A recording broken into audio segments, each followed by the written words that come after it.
দুর্ভিক্ষের কবলে প্রাণষ্টাগত মদিনাবাসীর অনাহারে অর্ধাহারে দিনাতিপাত করছেন উম্মার শ্রেষ্ঠ জামাত। মসজিদে নববীর মিম্বারে উপবিষ্ট নবীজি সাল্লাল্লাহু আলাইহি ওয়াসাল্লাম সাহাবাই কিরাম শ্রেষ্ঠ জবানের সুধা নিচ্ছেন একাগ্র চিত্তে। হঠাৎই একটি সংবাদ সাহাবাই কেরামের মনোযোগে চির ধরালো। মদিনায় খাদ্যশস্য এসেছে। দুর্ভিক্ষের কবলে পড়া মদিনাবাসী খাবারের সন্ধানে বের হয়ে গেলেন। রয়ে গেলেন কেবল গুটি কয়েক সাহাবী। খাদ্যের সংবাদ তাদের মনোযোগে বিন্দুমাত্র চির ধরাতে পারেনি। বিনিময়ে এ দুনিয়াতেই পেলেন সে পরম কাঙ্ক্ষিত জান্নাতের সুসংবাদ।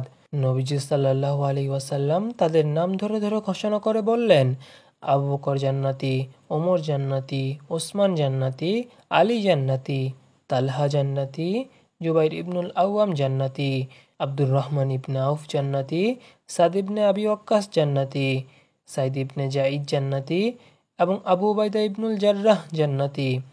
10 সাহাবীর এই দলের নামকরণ হলো আশারায়ে মুবাশশারা, অর্থাৎ সুসংবাদপ্রাপ্ত 10 জন। দুনিয়ায় অবস্থানরত জান্নাতের সুসংবাদপ্রাপ্ত।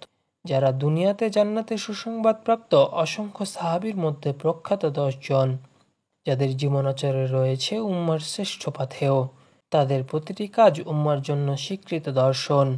তাদের জীবনে রয়েছে এমন দর্পণ যা আমাদের জীবনকে করবে উজ্জ্বল দীপ্ত আভাময়। আমাদের মাঝে এমন হতভাগ্যের সংখ্যা নিহাত কম নয়, যারা উম্মার এই শ্রেষ্ঠ সন্তানদের সম্পর্কে কোনো ধারণাই রাখি না। অনেকে তো এমনও আছে যারা তাদের নামগুলো পর্যন্ত জানি না। দুর্ভাগ্য আমাদের। দুনিয়ার তথাকথিত তারকা জীবনের প্রতিটি মুহূর্তেরই খবর আমরা রাখি। কার লাইফস্টাইল কেমন, কে কী খাবার খেতে পছন্দ করে থেকে শুরু করে কার গর্ভে কার বাচ্চা এবং কে কার সন্তানের মা হতে চলল, এসবের কোনো কিছুই আমাদের অজানা নেই। আমরা তাদেরকে আমাদের আইডল মনে করি। তাদের লাইফস্টাইলের সাথে তাল মিলিয়ে আমরাও নিজেদের জীবনকে সাজাতে চাই। আমরা আজ এতটাই দুর্ভাগা যে আমাদের আদর্শ আমরা ভুলে গিয়েছি। আমাদের আইডল কারা হওয়ার কথা ছিল আর কাদেরকে আমরা অনুসরণ করে জাহান্নামের পথই কেবল সুগম করছি। সুবহানাল্লাহ। এখনও সময় আছে, এখনও রব জিইয়ে রেখেছেন তার পরম দয়ায়। এখনও সময় আছে জানার, রবের আহ্বানে সাড়া দেওয়ার সময় এখনও ফুরিয়ে যায়নি।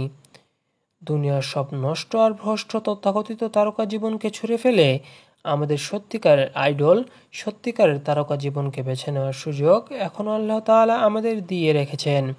তাই চলুন বরণ করে নেই সত্যিকারের তারকা জীবন আদর্শকে। নিজেদের জীবন সাজাই তাদের এই রঙে, যারা দুনিয়াতেই পেয়েছেন জান্নাতের সুসংবাদ।